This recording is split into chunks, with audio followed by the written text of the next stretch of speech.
Kung nga bakit ang Diyos ay mabuti bakit nangyari-yari sa akin to?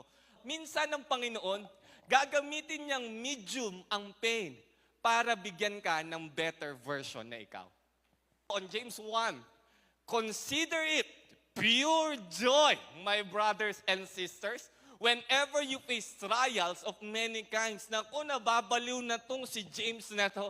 Maging masaya ka daw. Consider it pure joy. Sino ba naman matutuwa when you face trials?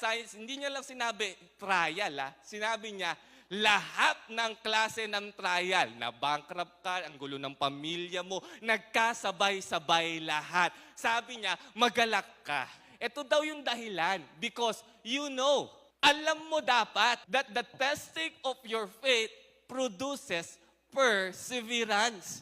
Ang dahilan pala kaya ikaw ay makakapagsaya kasi meron kang alam. So pain somehow is good for you.